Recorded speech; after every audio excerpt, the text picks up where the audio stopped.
Hello நண்பர்களே, அனைவருக்கும் வணக்கம். நம்ம இன்னைக்கு பார்க்க போற சம்பவத்தை பார்க்கறதுக்கு முன்னால உங்ககிட்ட ஒரு விஷயத்த சொல்லிடலாம் அப்படின்னு இருக்கிறேன். நம்மளுடைய புதிய அமானுஷ கதைகள் சேனலுக்கு வரக்கூடிய அனைத்து நண்பர்களுக்கும் என்னுடைய அன்பார்ந்த நன்றிகள். நம்மளுடைய புதிய அமானுஷ கதைகள் சேனலை நிறைய பேர் புதுசா வரக்கூடியவங்க சப்ஸ்கிரைப் பண்ணாம வீடியோ பார்த்துட்டு இருக்கீங்க.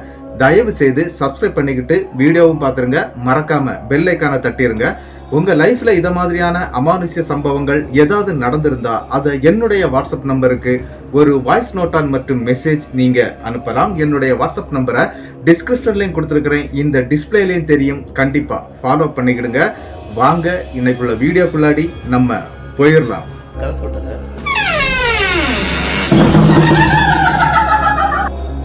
அதுல உனக்கு கதை கேட்டு பழகிடுச்சு, எனக்கு கதை சொல்லியே பழகிடுச்சு. நான் கதை சொல்றேன், நீ கேளு. இந்த சம்பவம் நடக்கக்கூடிய இடங்க, அதாவது பெங்களூர்ல தான் இந்த சம்பவம் நடந்திருக்குது. இந்த சம்பவத்தை நமக்கு அனுப்பினவங்க அவங்களுடைய பெயர்கள் எதுவும் சொல்ல வேண்டாம் அப்படின்னு சொல்லி தான் தாழ்மையோட கேட்டுக்கிட்டாங்க. என்ன அப்படின்னா அவங்களுக்கு வேற பிரச்சனைகள் வரும் அப்படின்னு தான் சொல்லியிருக்கிறாங்க. இந்த சம்பவம் என்ன அப்படிங்கிறத நான் உங்களுக்கு தெளிவா சொல்லிடுறேன். இதுல வரக்கூடிய பெயர்கள் அனைத்துமே இணை பெயர்கள் வச்சுதான் நான் சொல்ல போறேன். வாங்க சம்பவம் என்ன அப்படிங்கறத நம்ம தெளிவா பார்த்துடலாம். அதாவது இந்துராணி அப்படிங்கிறவங்க தான் இந்த சம்பவத்தை நமக்கு அனுப்பி இருக்கிறாங்க அப்படின்னு வச்சுக்கிடுங்க. இந்துராணி கிடையாதவங்க பேரு, வேற பேரு தான். ஆனா இந்துராணி அப்படின்னு நான் சொல்றேன். இந்துராணி மற்றும் அவருடைய கணவர் பிரதீப், இவங்க ரெண்டு பேரும் தான் ஒரு நல்ல லைஃப் வாழ்ந்துகிட்டு இருக்கிறாங்க. ஆனா என்ன அப்படின்னு பாத்தீங்கன்னா இவங்களுடைய லைஃப்ல நடந்த ஒரு மிகப்பெரிய ஒரு அமானுஷ்ய திகில் சம்பவம் தான் இந்த சம்பவம். என்ன அப்படின்னு பாத்தீங்கன்னா நம்மளுடைய இந்துராணி சென்னையில தான் படிச்சுட்டு இருக்கிறாங்க, அதாவது காலேஜ் படிச்சுட்டு இருக்கிறாங்க. அந்த காலகட்டத்திலே பிரதீப்பை லவ் பண்ண ஆரம்பிச்சிட்டாங்க. பிரதீப் என்ன அப்படின்னு பாத்தீங்கன்னா பெங்களூரை சேர்ந்தவர், ஆனா தமிழ்காரர் தான். அதனால இவங்களுக்குள்ள காதல் மெல்ல மெல்ல மலர ஆரம்பிக்குது. கிட்டத்தட்ட 2017 காலகட்டத்துல அப்படியே அவங்க லவ் டெவலப் ஆகி என்ன ஆகுது அப்படின்னு பாத்தீங்கன்னா அவங்க வீட்லயும் சொல்ல ஆரம்பிக்கிறாங்க. ஆனா இவங்க ரெண்டு பேருடைய வீட்டிலையும் ஏத்துக்கிடவே இல்லைங்க. என்ன அப்படின்னா இந்த காஸ்ட் வித்தியாசம் பார்த்து ஏத்துக்கிட மாட்டோம் அப்படிங்கிற மாதிரி ஒரு நிலைமை ஏற்படுது. இதனால 2018 நம்மளுடைய இந்துராணியை வீட்டிலேயே லாக் பண்ணிடுறாங்க. கிட்டத்தட்ட அவங்க செகண்ட் இயர் தான் முடிச்சிருக்கிறாங்க அந்த டைம்ல. இருந்தாலும் அந்த இடத்துல என்ன சொல்லிட்டாங்க அப்படின்னா நான் இனிமேல் அந்த மாதிரிலாம் போக மாட்டேன் அப்படிங்கிற மாதிரி சொல்லிடுறாங்க.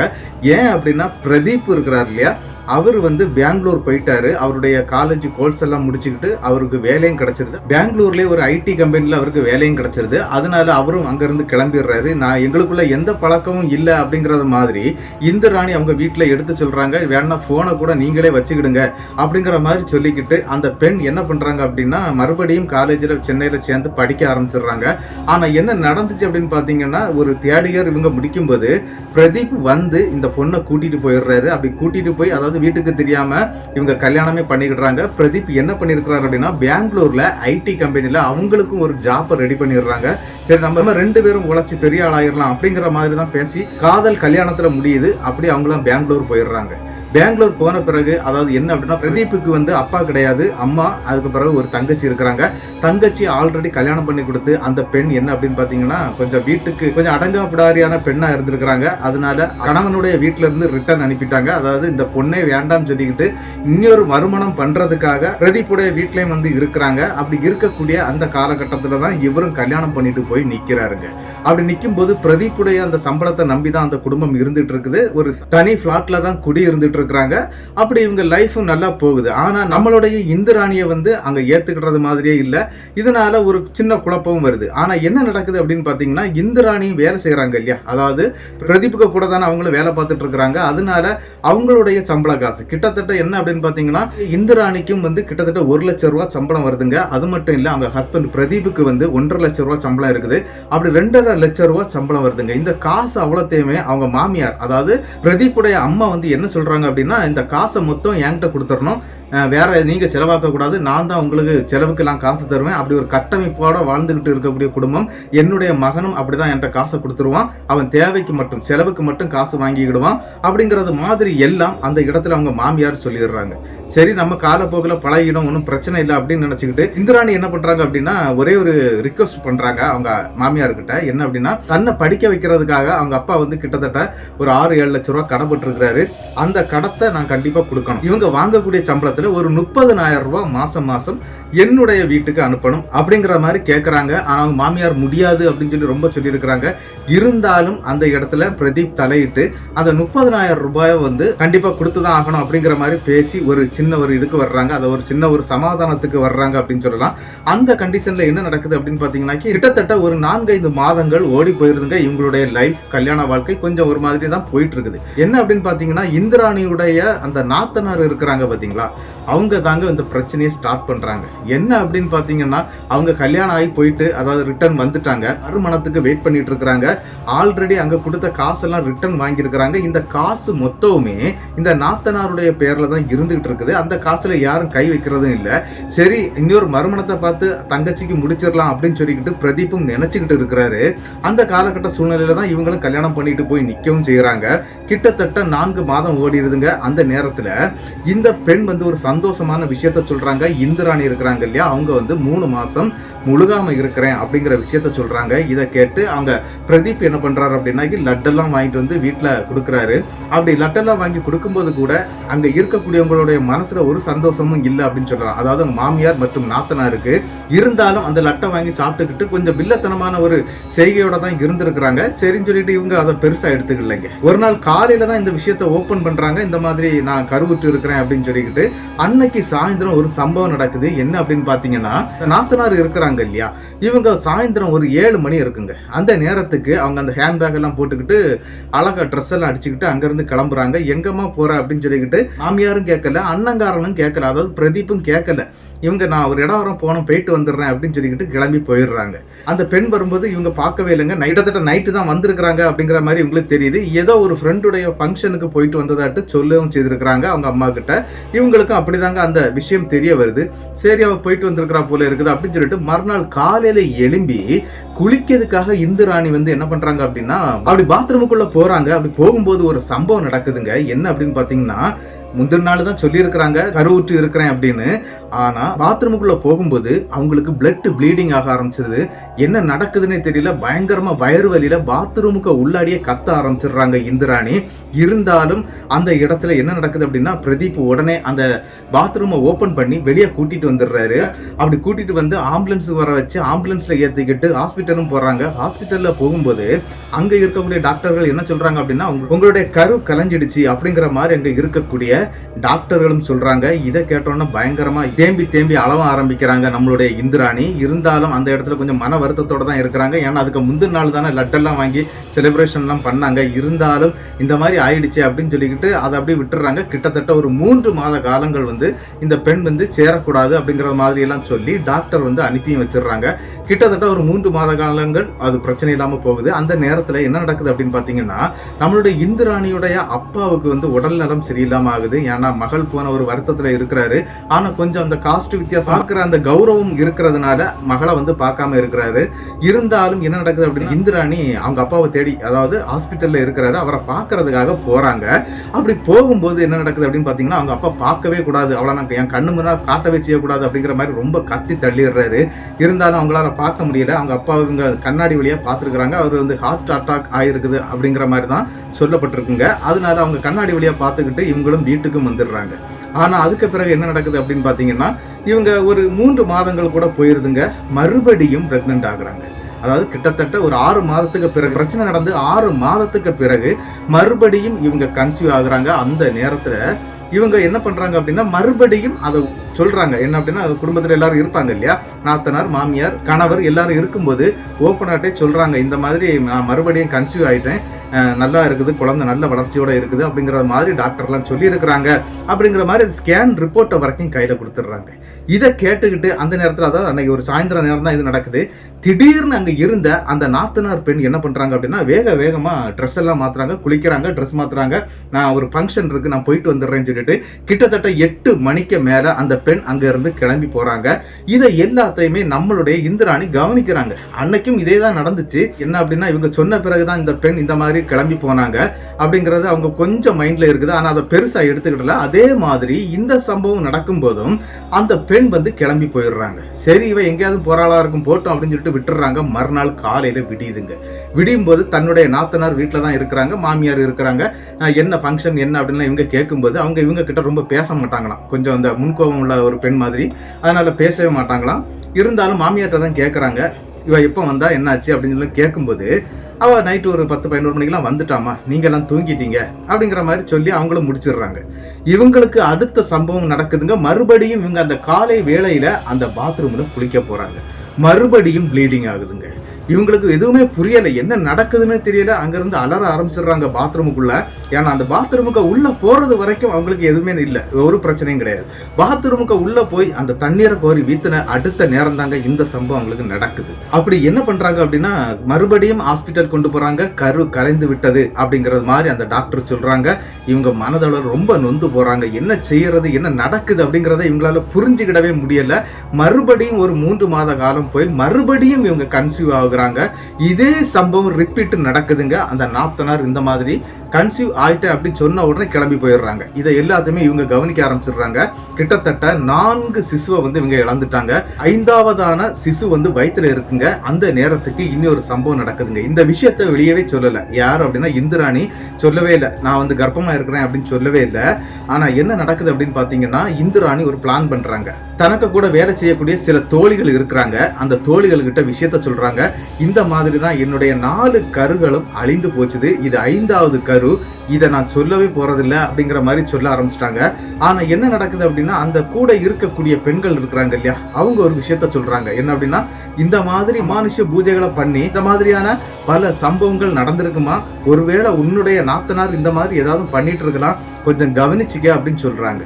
சரின்னு சொல்லி அந்த வழியில நம்ம ட்ரை பண்ணலாம் அப்படின்னு சொல்லிக்கிட்டு இன்னைக்கு சாயந்தரம் நான் இந்த விஷயத்த வீட்டுல சொல்றேன்.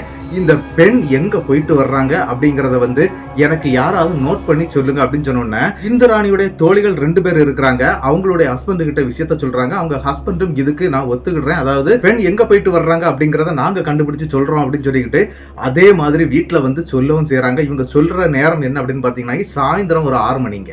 அப்படி இந்த 6 மணி இந்த விஷயத்த கேட்ட உடனே படபடான்னு அந்த பொண்ணு குளிக்கிறதும் படபடான்னு ட்ரெஸ் மாத்துறாங்க. நான் இப்ப வர்றேன், எனக்கு இன்னொரு ஃபங்க்ஷன் இருக்கு அப்படிங்கறது மாதிரி அழகா சொல்லிக்கிட்டு அந்த வீட்டை விட்டு வெளியே போறாங்க. இதை வந்து அவங்க கவனிச்சுக்கிட்டு கால் பண்ணி அந்த நண்பர்களுக்கு சொல்லிடுறாங்க. அதே மாதிரி இந்த பொண்ணை வந்து அவங்க ஃபாலோ பண்றாங்க. அந்த பெண் எங்க போறாங்க அப்படின்னு பாத்தீங்கன்னா, பெங்களூர்ல வந்து ஒரு மாந்திரிகருடைய வீடு இருக்குங்க. மாந்திரிகர் அப்படின்னு சொன்னா இந்த சாமிகளை வீட்டுல வச்சு வழிபடுவாங்க. இந்த மாதிரியான ஒரு மாந்திரிகர் இருக்கிறாரு. அவங்கள தேடிதான் இந்த நாத்தனாருங்கிற அந்த பெண் வந்து போற விஷயம் தோழியுடைய ஹஸ்பண்ட் 2 பேர் இருக்காங்க இல்லையா, அவங்க கண்டுபிடிச்சிடுறாங்க. கண்டுபிடிச்சு இந்த பெண் அந்த வீட்டுக்குள்ளதான் இருக்கிறா, அது ஒரு மாந்திரிகனுடைய வீடு அப்படிங்கிற விஷயம் எல்லாம் தெரிஞ்சுக்கிட்டு உடனே கால் பண்ணி சொல்றாங்க, நீ ஏதாவது ஒரு கோயிலுக்கு போய் இருந்துருமா அப்படிங்கிற மாதிரி இந்த தோழியுடைய ஹஸ்பண்டும் போன் பண்ணி சொல்லிடுறாங்க. இல்லைன்னா இது பெரிய பிரச்சனை ஆயிரும், நாளைக்கு உனக்கு கரு இல்லாம ஆயிடும் அப்படிங்கறது மாதிரி எல்லாம் சொல்றாங்க. இதை கேட்டுக்கிட்டு அவங்க ஃபர்ஸ்ட் இதை நம்பவே இல்லை. இருந்தாலும் நமக்கு இந்த பிரச்சனை நடந்துகிட்டே இருக்குது இல்லையா, பிரதீப்பை உடனே கூப்பிட்டுருக்காங்க. என் கூட உடனே வாங்க, ஒரு இடம் வர போகணும் அப்படின்னு சொல்லிக்கிட்டு அவங்க ஊர்ல இருந்து கிட்டத்தட்ட சேலம் போற வழியில ஒரு ஆஞ்சநேயர் கோவில் ஒண்ணு இருக்குங்க. ஆஞ்சநேயர் கோவிலுக்கு வேகமா வண்டியை விட சொல்லிடுறாங்க. எதுக்குமா இந்த நேரத்துல கூட்டிட்டு போற அப்படின்னு சொல்லி பிரதீப் கேட்கிறாரு. இல்ல நீங்க வாங்க, நான் சொல்றேன் அப்படின்னு சொல்லிக்கிட்டு அங்க இருந்து நம்மளுடைய இந்திராணி மற்றும் பிரதீப் அவங்க 2 பேருமே அந்த கோயிலுக்கு போயிடுறாங்க. அப்படி அந்த கோவில்ல போய் அங்க வந்து நிறைய பூஜைகள்லாம் நடந்துட்டு இருந்திருக்குங்க. கிட்டத்தட்ட ஒரு நள்ளிரவு 11 மணி வரைக்கும் அந்த கோவில் வந்து அப்படி ஓபன் ஆகி தான் இருக்கும். நிறைய பக்தர்கள் வந்துட்டு இருப்பாங்க. அது இல்லாம லாரி டிரைவர்கள்லாம் வந்து அந்த வழியில வந்து இந்த சாமியை கும்பிட்டுட்டு தாங்க போவாங்க. அந்த மாதிரியான ஒரு பிரதிஷ்டை பெற்ற ஒரு கோவிலா இருக்குது. அந்த கோவிலுக்குள்ளாடி நம்மளுடைய பிரதீப் மற்றும் இந்திராணி 2 பேருமே உள்ள போயிடுறாங்க. அப்படி உள்ள போய் உட்கார்ந்துடுறாங்க. ஏன் இப்படி வந்து உட்கார்ந்து இருக்கிற அப்படின்னு சொல்லிக்கிட்டு இந்திராணி கிட்ட பிரதீப் கேட்கிறாரு. அவருக்கு எதுவுமே புரியல. அப்பந்தாங்க நம்மளுடைய இந்திராணி ஒரு விஷயத்த சொல்றாங்க. என்ன அப்படின்னா, இந்த மாதிரி உன்னுடைய தங்கை வந்து சில பிரச்சனைகளை பண்ணிட்டு இருக்கிறா, அவ இப்ப போயிருக்கிறதுக்கும் காரணம் இந்த சிசு தான், அவ எதனால இதெல்லாம் பண்ணிட்டு இருக்கிறா அப்படிங்கிறது தெரியல அப்படிங்கிற மாதிரி எல்லாம் பிரதீப் கிட்ட எல்லா விஷயத்தையும் சொல்றாங்க. ஆனா பிரதீப் நம்பவே இல்லைங்க. அவர் வந்து ஆல்ரெடி ஒரு விஷயம் என்ன அப்படின்னா, கடவுள் நம்பிக்கை உள்ளவர் தான். ஆனா இந்த பேய் பிசாசு பிரேதம் பூதம் இதை பத்தி எந்த நம்பிக்கையும் இல்லாத ஒரு நபருங்க. அதனால அவர் என்ன பண்றாரு அப்படின்னா, இதெல்லாம் பொய்யடி, நீ எதுக்கடி இப்படி பயந்து சாவுற அப்படி இப்படின்னு சொல்லிக்கிட்டு என்ன பண்றாரு அப்படின்னா, அங்க இருந்து கிளம்புறதுக்கு முயற்சி பண்றாரு. இல்ல நம்ம போக கூடாது, இங்கதான் இருக்கணும் அப்படின்னு சொல்லிக்கிட்டு இந்திராணி சொல்லி அடம் பிடிக்க ஆரம்பிச்சிடுறாங்க.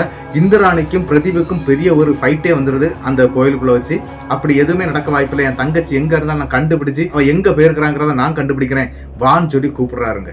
சரின்னு சொல்லிக்கிட்டு வேற வழி இல்ல, பெரிய பிரச்சனை ஆயிட்டு கோவில்ல இருக்கக்கூடிய நிறைய நபர்கள்லாம் வந்து சத்தம் போட்டுருக்காங்க, இந்த மாதிரி கோவில்ல சண்டை போடாதீங்க அப்படின்னு சொல்லிக்கிட்டு அங்க இருந்து நம்மளுடைய இந்திராணியை கூப்பிட்டுக்கிட்டு பிரதீப் அங்க இருந்து கிளம்புறாருங்க. அவங்களுக்கு சொந்தமா கார் இருக்குது, கார்ல தான் கிளம்பி போறாங்க. மறுபடியும் பெங்களூருக்குள்ள போகுதுங்க வண்டி. அப்படி உள்ள போகும்போதே அந்த நபர்கள் இருந்தாங்க இல்லையா, அதாவது இவங்களுடைய தோழியுடைய ஹஸ்பண்ட் 2 பேர் இருந்தாங்க இல்லையா, அவங்க கிட்ட அந்த இடம் எங்க எங்க இருக்குது, எந்த வீடு அப்படிங்கறதெல்லாம் தெளிவா விசாரிச்சிடுறாங்க. நாங்க அங்கதான் நிக்கிறோம் சொல்லி அந்த 2 நபர்களும் சொல்ல, சரி நாங்க வந்துடுறோம் அப்படின்னு சொல்லிக்கிட்டு அங்க 2 பேரும் அங்க போய் சேர்ந்துடுறாங்க. அதாவது பிரதீப் மற்றும் இந்திராணி அவங்க 2 பேருமே அங்க போய் சேர்ந்துடுறாங்க. அவங்க உள்ள போய் பாக்குறாங்க. அதாவது அந்த வீட்டை தட்டி கதவை ஓபன் பண்ணி உள்ளே போயிட்டாங்க. உள்ள போய் பார்க்கும்போது தாங்க பேரதிர்ச்சின்னு சொல்லலாம். என்ன அப்படின்னா, இந்திராணியுடைய அந்த நாத்தனார் அந்த பொண்ணு இருக்கிறாங்க இல்லையா, அவங்க வந்து ஒரு வித்தியாசமான கோலத்துல அங்க இருந்திருக்கிறாங்க. என்ன அப்படின்னா, அவங்க உடம்புல ட்ரெஸ்ஸே இல்லைங்க. ஒரு மாதிரி ஒரு வித்தியாசமான பூஜை அங்க பண்ணிட்டு இருக்காங்க. எதிர்த்தாப்புல அந்த மாந்திரிகர் அந்த ஆள் உட்கார்ந்து இருக்கிறாரு. ஒரு பெரிய பூஜை நடந்துகிட்டு இருக்குது. நாத்தனாருடைய உடம்புல ட்ரெஸ் இல்லாம இருக்கிறாங்க இல்லையா, உடனே இந்திராணி உடனே அந்த இடத்துல என்ன பண்றாங்க அப்படின்னா, அவங்க வந்து இந்த சால் போட்டுருக்காங்க. அந்த சால் எடுத்து உடனே நாத்தனாருடைய உடம்பை வந்து அப்படி சுத்தி கட்டுறாங்க. கட்டிக்கிட்டு அங்க இருந்து அவங்கள தூக்கிறதுக்கு முயற்சி பண்றாங்க. ஆனா அந்த மாந்திரிகர் என்ன சொல்றான் அப்படின்னா, இவளை இங்க இருந்து நீங்க இப்ப தூக்கிட்டு போனீங்கன்னா இவ இறந்து போயிடுவா அப்படிங்கிற மாதிரி சொல்ல, இங்க இருந்து போன அந்த 3 நபர்கள், அதாவது என்ன அப்படின்னா கோழியுடைய அந்த 2 ஹஸ்பண்ட் இருந்தாங்க இல்லையா அவங்க, அதுக்கு பிறகு நம்மளுடைய பிரதீப் 3 பேரும் சேர்ந்து அந்த மாந்திரிகனை மரண தாக்குதல் பண்ணிடுறாங்க. பயங்கரமா அடிச்சு போட்டுறாங்க. இந்த பொண்ணுடைய ட்ரெஸ் அங்க இருந்திருக்குது. அதை வந்து நம்மளுடைய இந்திராணி தான் எடுத்துட்டு போய் அந்த ட்ரெஸ் சேஞ்ச் பண்ணி இந்த பொண்ணை வண்டியில தூக்கி போட்டிருக்காங்க. ஆனா ஒரு விஷயம் என்ன அப்படின்னு பாத்தீங்கன்னா, இந்த பெண் வந்து அவங்க சுய நினைவிலே இல்லைங்க, ரொம்ப ஒரு இதா இருந்திருக்கிறாங்க. வேற ஒரு உருவமா இருக்கிறாங்கன்னு கூட சொல்லாங்க. அங்க இருந்து வேக வேகமா இந்த பொண்ணை தூக்கிட்டு நேர எங்க வந்துடுறாங்க அப்படின்னா, அந்த ஆஞ்சநேயர் கோயிலுக்கு வந்துடுறாங்க. அப்படி அந்த ஆஞ்சநேயர் கோயிலுக்கு வரும்போது இந்த பெண் வந்து பயங்கரமா கதறாங்க. வண்டிக்குள்ளே பயங்கரமா அடி வைக்கிறாங்க. என்ன அப்படின்னா, இந்த ஆண்களை எல்லாம் அடிக்க ஆரம்பிச்சிட்டாங்க. இருந்தாலும் விடலைங்க. குண்டு கட்டா தூக்கிக்கிட்டு அந்த கோவிலுக்குள்ளே வந்துடுறாங்க. ஆஞ்சநேயர் கோவில் இருக்குது அப்படின்னு சொன்னேன் இல்லையா, அந்த கோவிலுக்குள்ளே வந்துடுறாங்க. அங்க இருக்கக்கூடிய சில பூசாரிகள் வந்து சில பூஜைகள்லாம் பண்ண ஆரம்பிச்சிட்டாங்க. இவங்களை பார்த்தவொடனே அவங்களுக்கு தெரிஞ்சிருது இந்த மாதிரி ஒரு பிரச்சனை வருது அப்படின்னு தெரிஞ்சுக்கிட்டு அந்த ஆஞ்சநேயரை வந்து வழிபடக்கூடியவங்க இல்லையா, அதனால பயங்கரமான பூஜைகள்லாம் நடக்குதுங்க. அந்த உடம்புக்குள்ள வந்து ஒரு துர் ஆன்மா இருக்குது அப்படிங்கறது மாதிரி அந்த இடத்துல அவங்க சொல்றாங்க. சொல்லி அந்த ஆன்மாவை அங்கிருந்து விரட்டவும் செய்திடுறாங்க. ஆனா அது விரட்டி விட்ட பிறகு அங்க இருக்கக்கூடிய பூசாரிகள் ஒரு விஷயத்த சொல்றாங்க. என்ன அப்படின்னா, உங்க வீட்டுல 4 கரு வந்து அழிஞ்சு போயிருக்குது அப்படிங்கிற விஷயத்த சொல்றாங்க. என்ன அப்படின்னா, நம்மளுடைய இந்து ராணியுடைய வயிற்றுல இருந்த 4 கருகள் அழிஞ்சது இல்ல, அதுக்கு காரணம் இந்த பெண் செய்த வேலை தான் அப்படிங்கிற மாதிரி எல்லாம் சொல்றாங்க. இதையெல்லாம் கேட்டு அந்த இடத்துல பயங்கரமா மன வருத்தப்படுறாங்க நம்மளுடைய இந்திராணி. என்ன நடக்குது அதுக்கு பிறகு அப்படின்னு பாத்தீங்கன்னா, இந்த பெண்ணுடைய உடம்புல இருந்து அந்த துரான்மா போயிடுச்சு. ஆனா உன்னுடைய கருவும் நாளைக்கு காலையில அழிஞ்சிருமா அப்படிங்கறது மாதிரி அந்த கோவில்ல இருக்கக்கூடிய பூசாரிகளும் சொல்லிடுறாங்க. இதை கேட்டுக்கிட்டு மன வருத்தப்படுறாங்க. நான் இந்த கோவிலை விட்டு எங்கேயுமே வரமாட்டேன், நான் இங்கே தான் இருப்பேன், என்னுடைய குழந்தை எனக்கு வேணும் அப்படின்னு சொல்லிக்கிட்டு அடம் பிடிச்சு அதே கோவில்ல உட்கார்ந்துடுறாங்க இந்திராணி. அந்த கோவில்ல இருந்து என்ன நடக்குது அப்படின்னு பாத்தீங்கன்னா, இந்திராணியுடைய நாத்தனார் அங்கிருந்து கூப்பிட்டுக்கிட்டு அவங்க அண்ணன், அதாவது பிரதீப் இருக்கிறார் இல்லையா, அவர் வந்து கூட்டிட்டு போயிடுறாரு. மற்ற 2 நபர்களும் அங்க இருந்து கிளம்பிடுறாங்க. இந்திராணியை தனியாகவே விட்டுக்கிட்டு போயிடுறாங்க. இந்திராணி என்ன சொல்லிட்டாங்க அப்படின்னா, கண்டிப்பா நான் அந்த கோயிலை விட்டு வரமாட்டேன், என் குழந்தைக்கு எதுவுமே ஆகக்கூடாது அப்படிங்கிற மாதிரி அந்த கோவிலே உட்கார்ந்துடுறாங்க. சரின்னு சொல்லிக்கிட்டு அங்கிருந்து பிரதீப் என்ன பண்றாரு அப்படின்னா, தன்னுடைய தங்கையை கொண்டு வீட்டுல ஒப்படைச்சிட்டு மாமியார், அதாவது அவங்க அம்மா கிட்ட விஷயத்த சொல்லிக்கிட்டு, இந்த மாதிரி நடக்குதுமா, இந்த மாதிரி நடத்திட்டா இந்த மாதிரி பிரச்சனைகள் பெருசா போயிருக்குது, இந்திராணியுடைய கரு கலையதுக்கு காரணம் இவதான் அப்படிங்கிற அந்த சம்பவத்தை அனைத்தையுமே எடுத்து சொல்லிக்கிட்டு பிரதீப் என்ன பண்றாரு அப்படின்னா, ரிட்டன் வந்து அந்த ஆஞ்சநேயர் கோயிலுக்கு வந்துடுறாருங்க. அப்படி அந்த ஆஞ்சநேயர் கோயிலுக்கு வந்த பிறகு கிட்டத்தட்ட காலையில விடிஞ்சிருது. அந்த நேரத்துல இந்திராணி அந்த ஆஞ்சநேயர் கோயிலே தான் இருக்கிறாரு.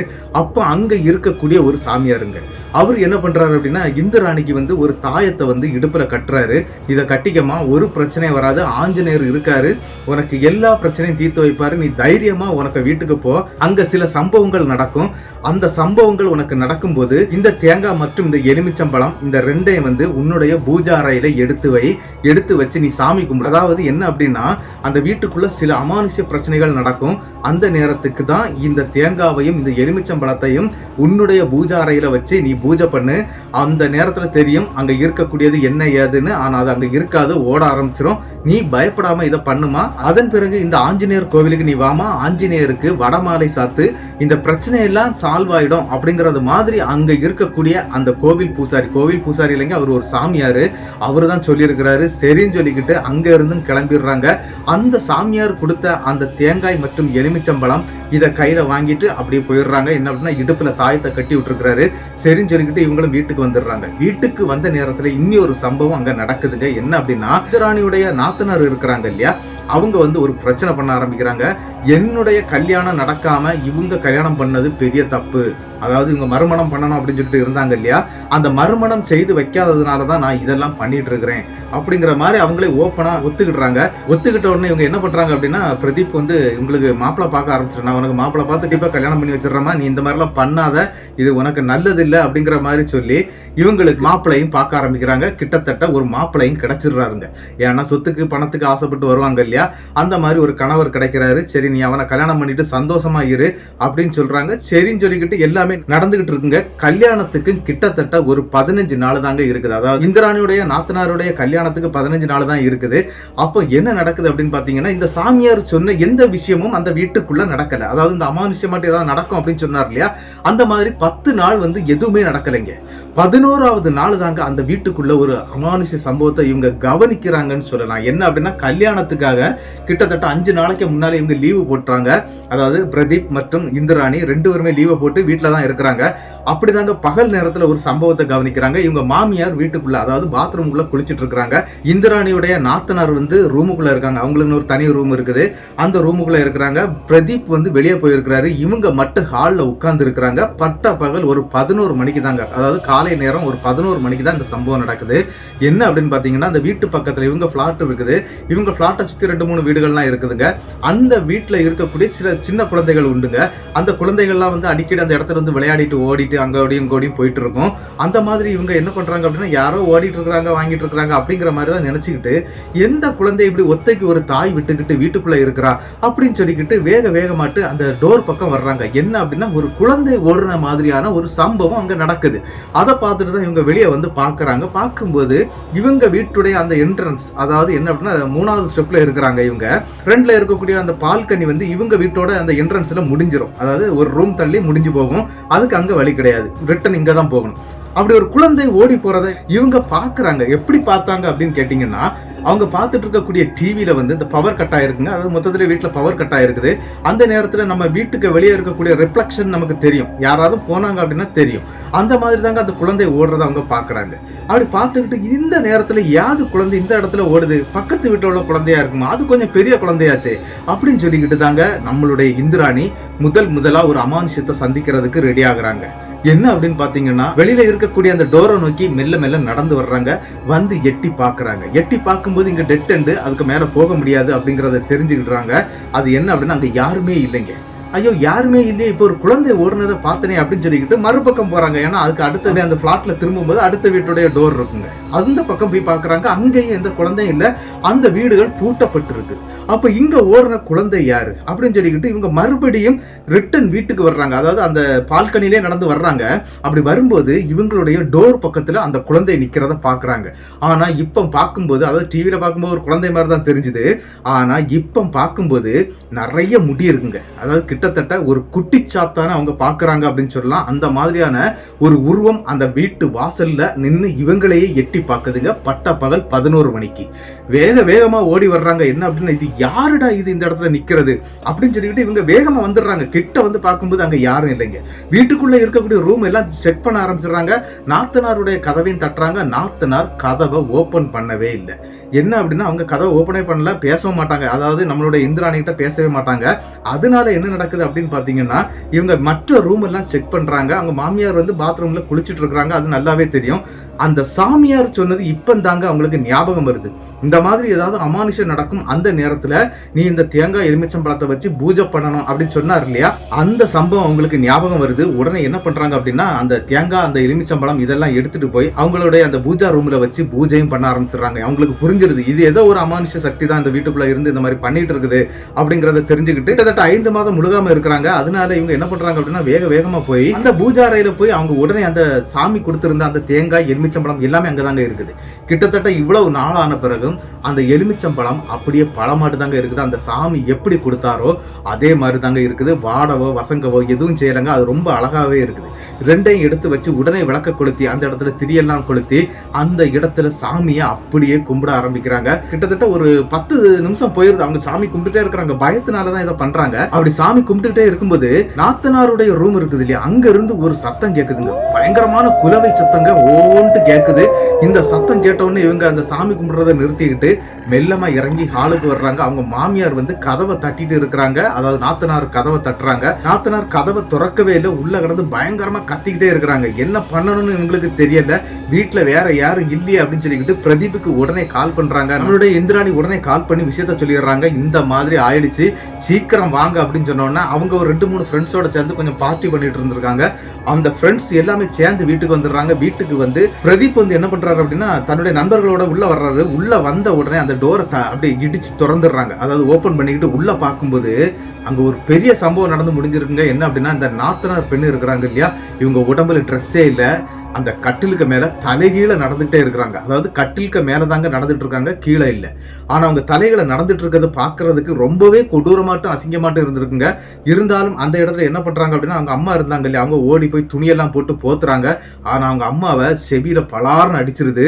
அடிச்ச பிறகும் இவங்க எல்லாரும் சேர்ந்து, அதாவது இந்த நண்பர்கள்லாம் வந்தாங்க இல்லையா, அவங்க அங்க இருக்கக்கூடிய பெட்ஷீட் எடுத்து போட்டு அப்படி சுத்தி கெட்டி பிடிச்சு வச்சிடுறாங்க. என்ன அப்படின்னா இது ஏதோ நடந்துட்டு இருக்குது அப்படிங்கறத தெரிஞ்சுக்கிட்டு உடனே இந்த பொண்ணை வந்து ட்ரெஸ் மாத்த வைக்கணும். ஆனா அந்த பெண் வந்து நிலையில இல்ல அப்படின்னு தெரிஞ்ச உடனே நம்மளுடைய இந்திராணி என்ன பண்றாங்க அப்படின்னா ஆல்ரெடி இந்த சாமியார் கொடுத்திருந்தார் இல்லையா ஒரு தேங்காய் எலுமிச்சம்பழம் இது எல்லாத்தையுமே பூஜையில வச்சிருக்காங்க இல்லையா, உடனே அந்த பொண்ணை பூஜாராக்கி கொண்டு வாங்க அப்படின்னு சொல்லி தூக்கிட்டு வந்துடுறாங்க. விழுந்துகிட்டா அப்படியே தூக்கிட்டு வந்துடுறாங்க. தூக்கிட்டு வந்து அந்த பூஜாரையில விட்ட உடனே மயக்கம் போட்டு கீழே விழுந்துடுறாங்க. கீழே விழுந்த பிறகு தண்ணீர் எல்லாம் தெளிக்கப்பட்டு அவங்களுக்கு ட்ரெஸ் எல்லாம் சேஞ்ச் பண்ணி உனக்கு என்ன நடக்குதுன்னு தெரியுமா அப்படின்னு சொல்லிக்கிட்டு எல்லாம் கேட்கறாங்க. அந்த பெண்ணுக்கு தெரியவே இல்லை. ஆனா இது எல்லாமே அந்த பெண் செய்த தப்புனாலதான் நடந்துட்டு இருக்குது அப்படிங்கிற விஷயம் வந்து அந்த பெண் உணரவே இல்லைங்க. அப்பவும் கொஞ்சம் கொடூரமாட்டும் கோவமாட்டும் தான் இருந்திருக்கிறாங்க நம்மளுடைய இந்திராணிக்கு மேல. இருந்தாலும் அவங்க அண்ணன் அதாவது பிரதீப் இருக்கிறார் இல்லையா, அவர் என்ன பண்றாரு அப்படின்னா இந்திராணி மற்றும் அவங்க நாத்தனார் எல்லாரையும் கூப்பிட்டுக்கிட்டு வேகமா அதே ஆஞ்சநேயர் கோயிலுக்கு தூக்கிட்டு போயிடுறாங்க. அப்படி அங்க தூக்கிட்டு போன பிறகு என்ன நடக்குது அப்படின்னு பாத்தீங்கன்னா அங்க இருக்கக்கூடிய சில பூசாரிகள் எல்லாம் சேர்ந்து இவங்களுக்கு வந்து சில பேய் ஓட்டக்கூடிய விஷயங்கள்லாம் பண்றாங்க. அப்படி பேய் ஓட்டக்கூடிய விஷயங்கள் பண்ணும்போது தாங்க அங்க இருக்கக்கூடிய பூசாரிகள் சில விஷயங்களையும் சொல்றாங்க. என்ன அப்படின்னா இந்த பொண்ணு வந்து இந்த மாதிரி எல்லாம் பண்ணிருக்கிறாங்க இல்லையா, அதாவது அந்த பொண்ணுக்கு கல்யாணம் ஆகுறதுக்கு முன்னால நீங்க கல்யாணம் பண்ணதான் பிரச்சனை, அதாவது கல்யாணம் ஆகி மறுமணம் ஆகுறதுக்காக தான் வெயிட் பண்ணிட்டு இருக்காங்க, அதுதான் பிரச்சனை. அதனால இந்த மாந்திரிகனை நாடி நிறைய விஷயங்கள் பண்ணிருக்கிறாங்க. மாந்திரிகனுக்கு கூட வந்து இந்த பெண் வந்து உறவும் வச்சுட்டு இருந்திருக்காங்க ரகசியமாட்டு. இதெல்லாம் நடந்திருக்குதுங்கிற விஷயத்தெல்லாம் சொல்லியிருக்கிறாங்க. அந்த மாந்திரிகன் அங்க இருந்துகிட்டு என்னெல்லாம் பண்றானோ அதெல்லாம் உங்க வீட்டுக்குள்ள நடந்துகிட்டு தான் இருக்கும். முதல்ல அந்த மாந்திரிகனை தான் நம்ம முதல்ல பார்க்கணும் அப்படிங்கிற மாதிரி அங்க இருக்கக்கூடிய பூசாரிகள் எல்லாம் சொல்லிடுறாங்க. ஆனா மாந்திரிகனை தூக்கிட்டு வர்றதோ கூட்டிட்டு வர்றதோ நடக்காத விஷயம். அதனால அங்க இருக்கக்கூடிய அந்த ஆஞ்சநேயரை கதி அப்படின்னு சொல்லிக்கிட்டு அங்க இருக்கக்கூடிய பூசாரிகள் வந்து ஒரு பெரிய பூஜை பண்ணி முடிச்சிருக்காங்க. அதாவது கிட்டத்தட்ட என்ன அப்படின்னா இவங்களுக்கு ஒரு 5 நாள்ல கல்யாணம் இருக்குது. அதுல ஒரு 2 நாள் வந்து இந்த பெண்ணை வந்து அந்த கோவிலே வச்சு சில பல பூஜை புனஸ்காரம் எல்லாம் பண்ண ஆரம்பிச்சிடுறாங்க. அப்படி பண்ணின நேரத்துல என்ன நடக்குது அப்படின்னு பாத்தீங்கன்னா இவங்களுக்கு ஒரு தகவல் வருது. அந்த மாந்திரிகன் வீட்டுக்குள்ளே ரத்தம் கக்கி இறந்து போனான் அப்படிங்கிற ஒரு தகவல் கிடைக்குதுங்க. அது அந்த ஆஞ்சநேயரை இறங்கி பண்ணிட்டார் போல இருக்குது. இருந்தாலும் இந்த பெண்ணுடைய உடம்புல இருக்கக்கூடிய அந்த குட்டிச்சாத்தான் ஏவலை வந்து அப்படியே மாத்த ஆரம்பிக்கிறாங்க. அதுவும் ஓடிடுது. அதுக்கு பிறகு என்ன பண்றாங்க அப்படின்னா இந்த பொண்ணை கொண்டு வந்து கல்யாணம் பண்ணி கொடுத்துடுறாங்க. ஆனா கல்யாணம் பண்ணி கொடுத்த பிறகு இவங்களுக்கு இன்னி ஒரு பிரச்சனை வருதுங்க. என்ன அப்படின்னு பாத்தீங்கன்னா இந்த மாமியார் கிட்ட இவங்க சம்பாதிக்கக்கூடிய மொத்த காசுகளையும் இவங்க கொடுத்து வச்சிருந்தாங்க இல்லையா, இந்த காசு அனைத்துமே அந்த நாத்தனார் பொண்ணுடைய அக்கௌண்ட்ல தாங்க இருக்குது. அந்த பெண் என்ன பண்ணிட்டாங்க அப்படின்னா பிரச்சனையில இருந்து அவங்க எஸ்கேப் ஆயிட்டாங்க. அவங்க இன்னொரு கல்யாணம் பண்ணிட்டும் போயிட்டாங்க. ஆனா இவங்க 2 பேர் சம்பாதிச்ச அந்த காசு அதுக்கு பிறகு கொஞ்சம் நிலம்லாம் வாங்கியிருக்கிறாங்க. அவங்க மாமியார் தான் வாங்கியிருக்கிறாங்க. அதாவது இந்திராணியுடைய மாமியார் வாங்கியிருக்கிறாங்க. அப்படி வாங்கின இந்த நிலம் கூட அந்த பெண்ணுடைய பேர்ல தாங்க இருக்குது. அவங்க மாமியார் அப்படி டோட்டலா சேஞ்ச் ஆயிருக்கிறாங்க. என்ன அப்படின்னா அதுவும் அந்த பெண்ணால தான் நடந்திருக்குது. அந்த பெண் அவங்க அம்மாவுக்கும் சில விஷயங்களை பண்ணி அவங்க அம்மாவையும் மாத்தி தான் வச்சிருக்கிறாங்க. அப்படி கிட்டத்தட்ட அவங்க கையில இருந்து ஒரு 50 லட்சம் ரூபாயை கடத்திக்கிட்டு போயிட்டாங்க. அதாவது சொத்து அதுக்கு பிறகு இந்த பேங்க் பேலன்ஸ் இதெல்லாம் எடுத்துட்டு போயிடுறாங்க. இப்படிதான் நடந்திருக்குது. அதுக்கு பிறகு என்ன நடக்குது அப்படின்னு பாத்தீங்கன்னா நம்மளுடைய இந்திராணி இனிமேல் நம்ம இந்த வீட்டுல இருக்க வேண்டாம் அப்படின்னு சொல்லிட்டு வேறொரு பிளாட்ல போய் குடியேறிட்டாங்க. அப்படி இருக்கக்கூடிய காலகட்டத்துல இன்னொரு சம்பவம் நடக்குது. அதாவது இதெல்லாம் 2019 முடிஞ்சிருதுங்க. 2020 இருக்கு பாத்தீங்களா, அதாவது 2019 + 20ங்க. இந்த டைம்ல அதாவது இந்த குவாரண்டைன் இவங்களுக்கு வேலை இல்லாம ஆகுது. அதாவது என்ன அப்படின்னா இந்த லாக்டவுன் போட்டாங்க இல்லையா, அப்படி வேலை இல்லாம வீட்டுல இருக்கிறாங்க. ரொம்ப கஷ்டப்பட்டு இருக்காங்க. அந்த நேரத்துக்குள்ளாடி அந்த பொண்ணையும் கல்யாணம் பண்ணி கொடுத்தாங்க சொல்றாங்க இல்லையா, அந்த பணத்தாவளத்தை அந்த பொண்ணு எடுத்துட்டு போயிடுச்சு.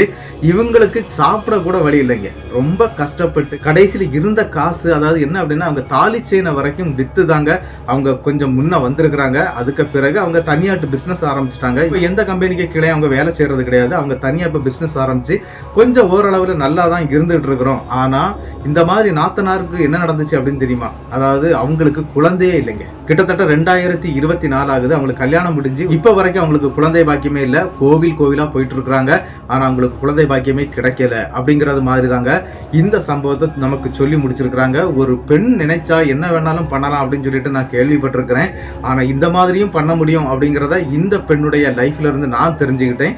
இந்த சம்பவத்துல இருந்து நீங்க என்ன தெரிஞ்சுக்கிட்டீங்க அப்படிங்கறத வந்து மறக்காம கமெண்ட் பாக்ஸ்ல கமெண்ட் பண்ணிருங்க. இந்த சம்பவத்தை அனுப்பி தந்த இந்து ராணிக்கு என்னுடைய பெரிய நன்றியை நான் சொல்லிக்கிறேன்.